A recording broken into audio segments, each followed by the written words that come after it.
Dear students, काव्य का दूसरा लेसन है आपके केकई का अनुताप, जो कि साकेत महाकाव्य से लिया गया। मैथिली शरण गुप्त का जो साकेत महाकाव्य है उसी से लिया गया है केकई का अनुताप। काव्य में आपके दूसरे नंबर की कविता है। केकई के अनुताप के बारे में आपको मैं बताऊं, इसमें क्या है कि जब श्री राम भगवान को 14 वर्ष का वनवास हुआ था, वो केकई के कारण ही हुआ था। उन्होंने दशरथ से भरत के लिए सिंहासन और राम के लिए 14 वर्ष का वनवास मांगा था। आप सब लोगों को पता ही है, रामायण आजकल चली रही है। तो केकई का जो अनुताप है, केकई का पश्चाताप, वनवास मांगने के बाद जब भरत अपनी माता से मिलते हैं तो केकई को बहुत ज़्यादा पश्चाताप होता है कि उसने एक गलत किया। तो भरत अपनी माता को लेकर वन में भगवान श्री राम के पास आते हैं और उन्हें मनाने के लिए आते हैं कि चलो भैया, तुम घर चलो, जो है अब जो राज सिंहासन है तुम संभालो और मैं तो आपका सेवक बन के रहूँगा। तो उसी के बारे में ये केकई के शब्दों को क्या क्या वहाँ पे घटित हुआ, मैथिली शरण गुप्त ने बताने की कोशिश की है और यही पाठ का आपका शीर्षक है, इसी के विषय में बताया गया है। तो स्टार्ट करते हैं। तदंतर बैठी सभा उटज के आगे, नीले वितान के तले दीप बहु जागे, टकटकी लगाए नयन सुरों के थे वे, परिणा मोत्सुक उन भयातुरों के थे वे। ध्यान देंगे, तदंतर बैठी सभा, इसके बाद सभा उटज के आगे, कुटिया के आगे, इसके बाद सभा कुटिया के आगे बैठ गई।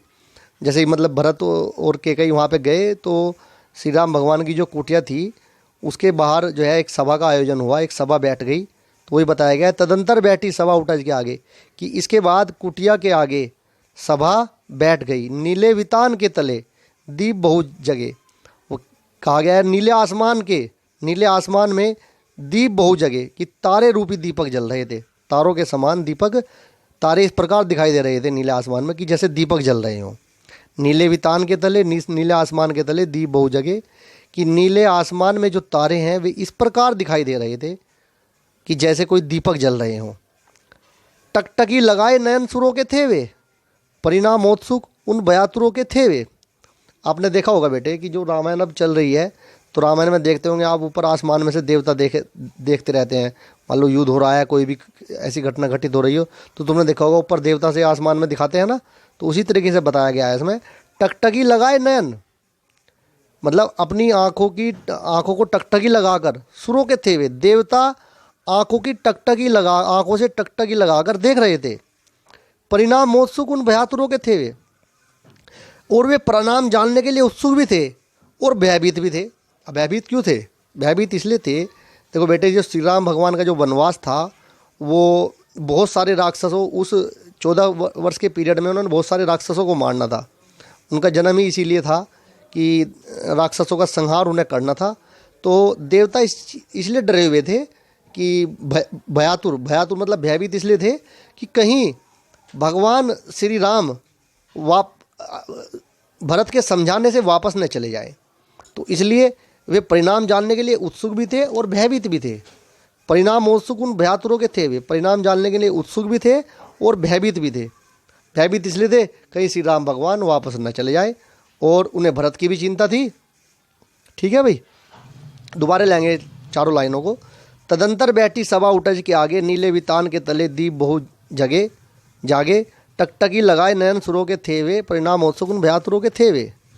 इसके बाद सभा कुटिया के आगे बैठ गई। नीले आसमान के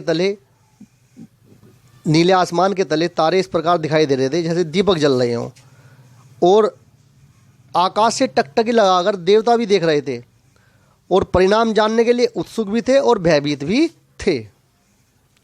आगे चलेंगे भाई। उत्फुल्ल करौंदी कुंज वायु रह रहकर, करती थी सबको पुलक पूर्ण मह कर। वह चंद्रलोक था कहाँ चांदनी वैसी, प्रभु बोले गिरा गंभीर निर्निधि जैसी। उत्फुल्ल करौंदी कुंज वायु, उत्फुल्ल करौंदी कुंज, पहले इस चीज़ को उत्फुल्ल का मतलब है आपका आनंद से परिपूर्ण। करौंदी कुंज, करौंदी के फूलों की खुशबू, वायु रह रहकर कि आनंद से परिपूर्ण वायु जो है करौंदी के खुशबू को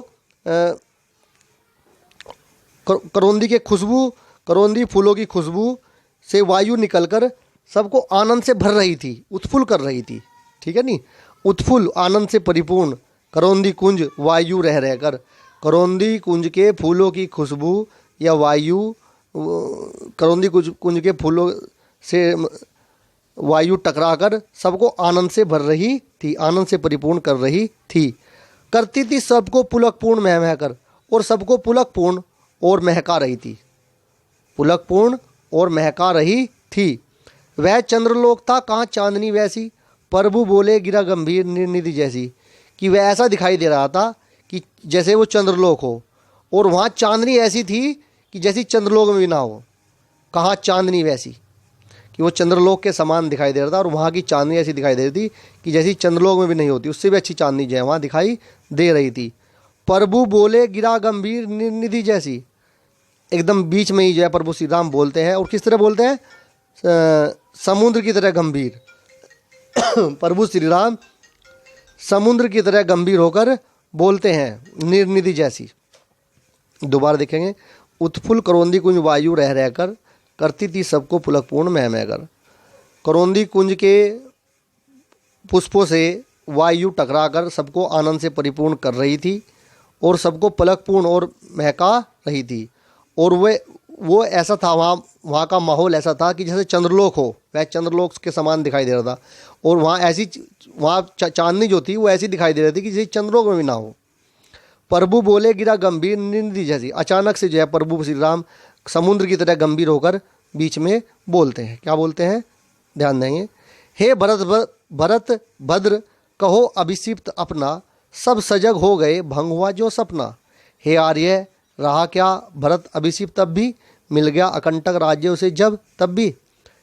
हे भरत भद्र, हे भरत भाई, अब कहो अभिषिप्त अपना, कि अब अपनी इच्छा बताओ। प्रभु श्री राम बोलते हैं कि हे भरत भाई, अब अपनी इच्छा, अभिषिप्त का मतलब इच्छा, अपनी इच्छा बताओ, अब कहो अभिषिप्त अपना।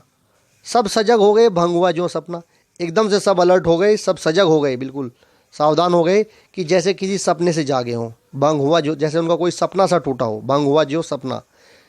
अब बीच में भरत बोलते हैं, हे आर्य रहा क्या भरत अभिषिप्त तब भी, मिल गया अकंटक राज्यों से जब तब भी। हे आर्य, अब तुम ही बताओ कि भरत की क्या इच्छा रह गई है, मिल गया अकंटक राज्यों से जब तब भी। जब मुझे पूरा का पूरा अकंटक राज्य, सारा का सारा राज्य ही मिल गया है, तो हे आर्य अब तुम ही बताओ मेरी क्या इच्छा रह गई है। ठीक है भाई। हे भरत भद्र कहो, अब कहो अभिषिप्त अपना, हे भरत भाई अब अपनी इच्छा बताओ। सब सजग हो गए भंग हुआ जो सपना, एकदम से सब जो है सजग हो गए, सावधान हो गए कि जैसे कोई भी किसी वे सपने से जागे हों। हे आर्य रहा क्या भरत अभिषिप्त तब भी, मिल गया अकंटक राज्यों से जब तब भी। हे आर्य अब भरत की क्या इच्छा रह गई है, जब उसे संपूर्ण राज्य ही मिल गया है तो अब उसकी क्या इच्छा रह गई है। आगे चलेंगे। पाया तुमने तरु तले अरण्य बसेरा, रह गया अभिषिप्त शेष तथापि क्या मेरा। तनु तड़प तड़प कर तप्त तात ने त्यागा, क्या रहा अभिषिप्त और तथापि अभागा। आगे भरत कहते हैं कि हे भाई, श्री राम से कहते हैं कि पाया तुमने तरु तले अरण्य बसेरा, हे भाई तुमने तो पेड़ पौधों के तले कुटिया वाला जो है बसेरा, तरु तले पेड़ पौधों के तले, अरण्य कुटिया वाला बसेरा मिला है तुम्हें तो, कि हे भाई तुमने तो पेड़ पौधों के तले कुटिया वाला बसेरा पा लिया है। रह क्या अभिषिप्त शेष तथापि क्या मेरा, अब और मेरी क्या इच्छा शेष रह गई है। आगे कह रहे हैं, तनु तड़प तड़प कर तप्त तात ने त्यागा, कि धीरे धीरे तड़प तड़प कर हमारे पिताजी ने अपने शरीर को त्याग दिया। तप्त तात, तात कहते हैं पिता को, तप्त तात ने त्यागा, कि धीरे धीरे तड़प तड़प कर हमारे पिता ने शरीर को त्याग दिया। भाई दशरथ की मृत्यु हो गई थी ना, तो उसी के बारे में बता रहे हैं कि धीरे धीरे तड़प तड़प कर हमारे पिताजी ने अपने शरीर को त्याग दिया। क्या रहा अभिषिप्त और तथापि अभागा, अब और मेरी क्या इच्छा रह गई है, अब और मेरी क्या इच्छा रह गई है। आगे चलेंगे भाई। हाँ इसी अयस के हेतु जनन था मेरा, निज जननी के हाथ ही हनन था मेरा। अब कौन अभिषिप्त और आर्य वह किसका, संसार नष्ट है भ्रष्ट हुआ घर जिसका। आगे कहते हैं भरत, हाँ इसी अयस, भाई ये जो धब्बा मेरे पे लगना था कि भरत के वजह से जो है श्री राम भगवान को वनवास मिला है, इसी अयस, ये जो अयस था, ये जो काला धब्बा था, इसी के लिए मेरा जन्म था। निज जननी के हाथ ही हनन था मेरा, और मेरी जो खुद को मुझे पैदा करने वाली मेरी माता है उसी के हाथ मेरा हनन होना था। अब कौन अभिषिक्त और आर्य वह किसका, अब और क्या इच्छा है, और वह किसके लिए, और वह किसके लिए। संसार नष्ट है भ्रष्ट हुआ घर जिसका। वो कह रहे हैं कि आदमी को चाहे कुछ भी मिल जाए, उस आदमी के लिए उसका संसार बेकार है। जिसका घर भ्रष्ट हो गया हो, जिसका घर ही भ्रष्ट हो गया हो, उस आदमी के लिए सारा संसार बेकार है, उस आदमी के लिए सारा संसार नष्ट है, मतलब बिल्कुल भ्रष्ट हुआ घर जिसका। ठीक है भाई, आगे देखेंगे, दोबारा लेंगे लाइनों को। हाँ इसी अयस के हेतु जनन था मेरा था, निज जननी के हाथ ही अनंत था मेरा। हाँ इसी अयस के हेतु मेरा जन्म होना था, और मेरी जो खुद को पैदा करने वाली मेरी माता है उसी के हाथ मेरा अनन होना था। अब कौन अभिषिक्त और आर्य वह किसका, संसार नष्ट है भ्रष्ट हुआ घर जिसका। अब और मेरी क्या इच्छा रह गई है आर्य, और किसके लिए, क्योंकि जो जिस व्यक्ति का घर ही भ्रष्ट हो गया हो, पूरा संसार उसके लिए बेकार है, नष्ट है। आगे चलेंगे। मुझसे मैंने ही आज स्वयं मुंह फेरा, हे आर्य बताओ बता दो तुम्हें अभिषिक्त मेरा। प्रभु ने भाई को पकड़कर हृदय पर खींचा, रोदन जल से सह विनोद उन्हें फिर सींचा। भरत कह रहे हैं कि मुझसे मैंने ही आज स्वयं मुंह, कि मैंने तो अपने आप से ही स्वयं मुंह फेर लिया है आज। हे आर्य बता दो तुम्हें अभिषिक्त मेरा। हे आर्य अब तुम ही बताओ कि मेरी क्या इच्छा है। अब ये सब सुनने के बाद में आगे बताते हैं प्रभु श्री राम ने क्या किया। प्रभु ने भाई को पकड़कर हृदय पर खींचा, कि प्रभु श्री राम ने अपने भाई को पकड़कर हृदय से लगा लिया। रोदन जल से सह विनोद उन्हें फिर सींचा, और रोदन जल आंसुओं के साथ सह विनोद प्यार से उन्हें सींचा, प्यार से उन्हें समझाया। जैसे किसी को पुचकार के समझाते हैं ना, पुचकार के, तो उसी तरह कह रहे हैं कि रोदन जल से आंसुओं के साथ और विनोद के साथ उन्हें क्या है, समझाया, उन्हें समझाया। आगे चलेंगे। उसके आश्रय की था मिलेगी किसको, जनकर जननी ही जान न पाई जिसको। यह सच है तो अब लौट चलो तुम घर को, चौके सब सुनकर अटल केकई सवर को। देखो बीच में केकई बोलती है, केकई क्या सेंटेंस कहती है, केकई कहती है कि उसके आश्रय की था मिलेगी किसको, जनकर जननी ही जान न पाई जिसको। कि हे राम तुमने अभी ये कहा है कि उसके आश्रय की था, कि मेरा जो पुत्र भरत है उसके आश्रय की था किसी को नहीं मिल सकती, क्योंकि जब उसको खुद को पैदा करने वाली उसकी माँ है वही उसको नहीं पहचान पाई, तो उसके आश्रय की था जो है किसी को नहीं मिल सकती। यह सच है तो तुम अब लौट चलो तुम घर को, चौके सब सुनकर अटल केकई सवर को। अगर ये सब बातें जो मैंने ऊपर कही है ये सच है तो तुम अब घर चलो।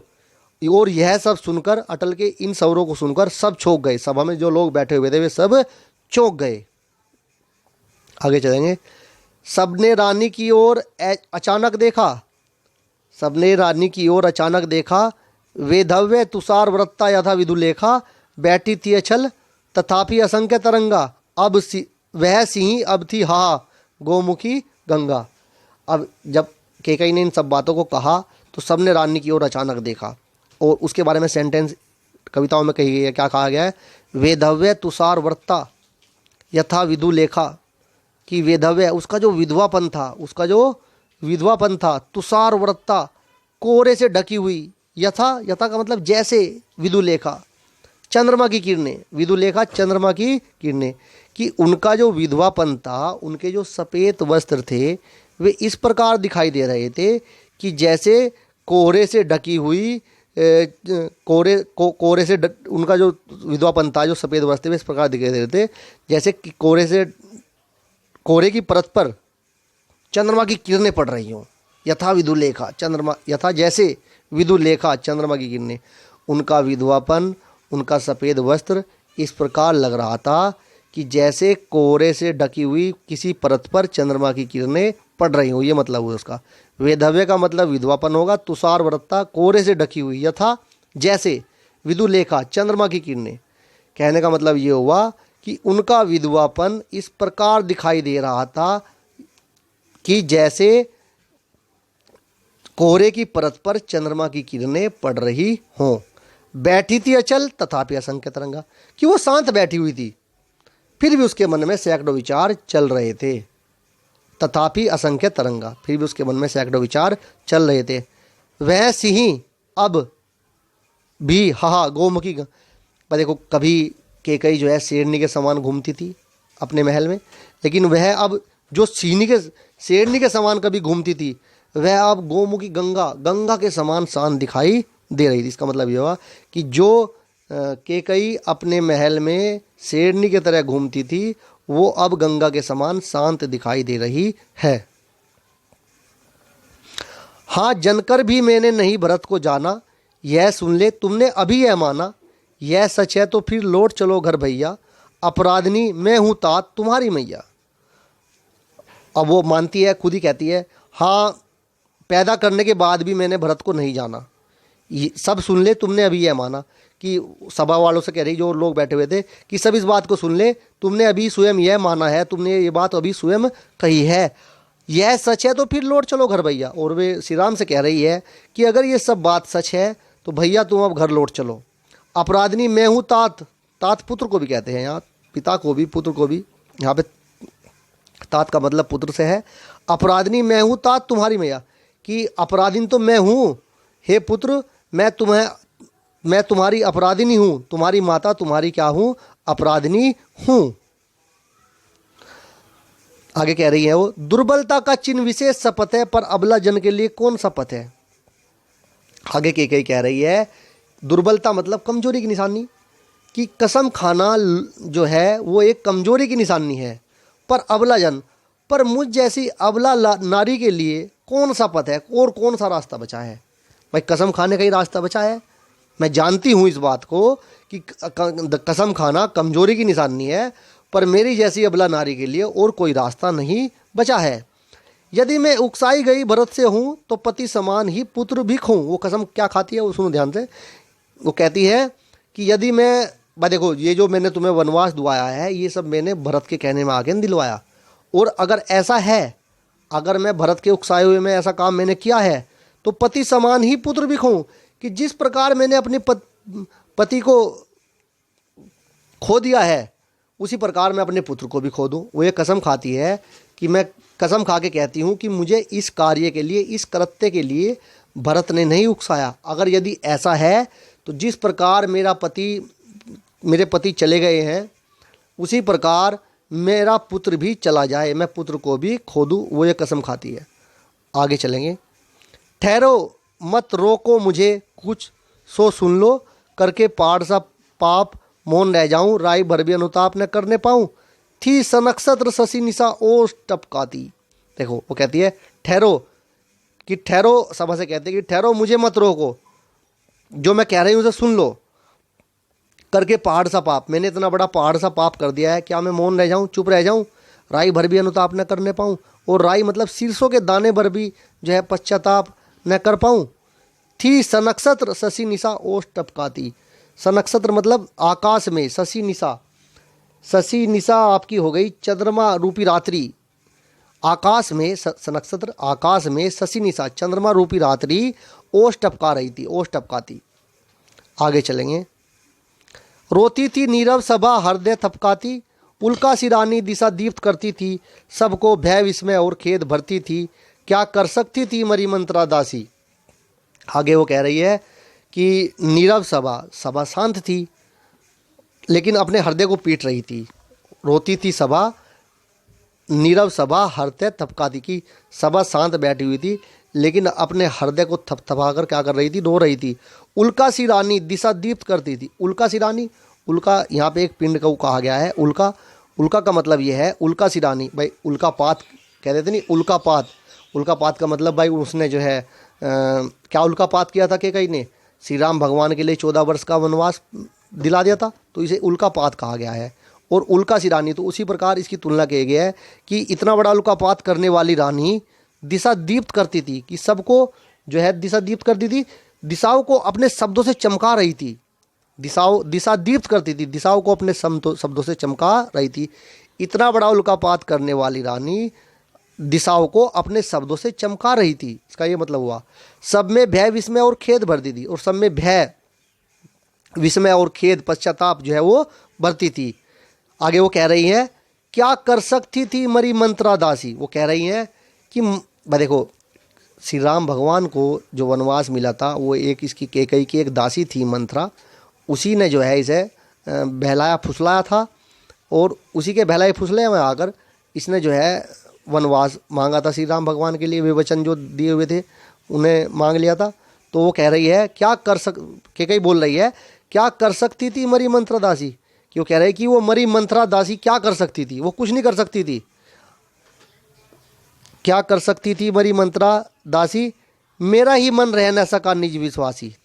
ये लाइन छूट गई इसमें एक लाइन छूट गई है, मेरा ही मन रह न सका निज विश्वासी, कि मेरा जो मन है क्या कर सकती थी मरी मंत्रा दासी। इसके बाद में एक लाइन हो रहा है कि मेरा ही मन रह न सका निज विश्वासी, कि मेरा मंत्रा दासी कुछ नहीं कर सकती थी, कि मेरा मन जो था वो खुद ही अपने विश्वास में नहीं रहा।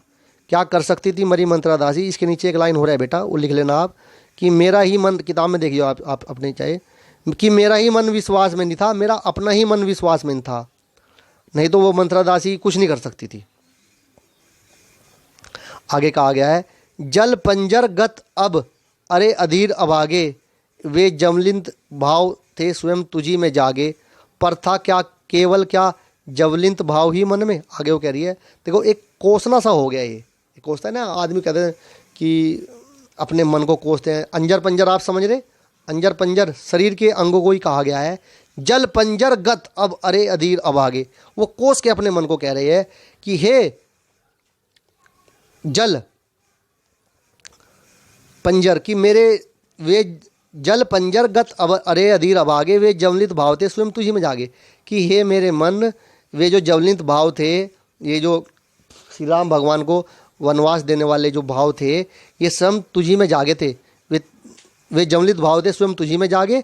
इसलिए अब तू जल अपने अंगों कह रहे हैं कि जल पंजर गत अब अरे अधीर अभागे, कि जल पंजर गत अब अरे अधीर अभागे, कि कोसना सा हो गया एक किस्म से, कि जल अपने आप को कोस के कह रही है कि जल अंजर पंजर अरे अधीर अभागे, वे जवलित भाव थे स्वयं तुझी में जागे, क्योंकि वे जो जवलित भाव थे हे मन वे तेरे में ही जागे थे, इसलिए अब उन्हीं के साथ अब तू भी जल। पर था केवल क्या जवलित भाव ही मन में, वो कह रही है कि क्या मेरे मन में ये ज्वलनशील भाव भी थे, क्या मेरे मन में ये ज्वलनशील भाव भी थे। आगे कह रही है क्या शेष बचा कुछ न था इस जन्म में, कुछ मूल्य नहीं वात्सल्य मात्र क्या तेरा, पर आज अन्य सा हुआ वत्स भी मेरा। आगे वो कह रही है क्या मेरे मन में और कुछ शेष नहीं बचा था, क्या शेष बचाना था कुछ न और इस जन्म में, कि इस संसार में अब कुछ और शेष नहीं बचा था, कुछ मूल्य नहीं वात्सल्य मात्र क्या तेरा, कि मेरा जो अपने पुत्र के प्रति प्रेम था उसका कोई मूल्य नहीं है। मेरा जो पुत्र था वात्सल्य मात्र, पुत्र के प्रेम को कहा गया है कि जो मेरा अपने पुत्र के प्रति प्रेम था उसका कोई मूल्य नहीं है, पर आज अन्य सा हुआ वत्स भी मेरा, पर मेरा जो जिसके लिए मैंने ये किया पुत्र के लिए किया वो पुत्र भी आज बेगाना सा हो गया है, पराया सा हो गया है मेरे लिए, पर आज अन्य सा हुआ वत्स भी मेरा, कि मेरा जो पुत्र है वो भी आज मेरे लिए अनजाना सा हो गया है। ठीक है बेटा, अब नेक्स्ट इसमें जो है अगले पार्ट में बता देंगे आपको। यहाँ तक की तैयारी कीजिए। जय हिंद जय भारत।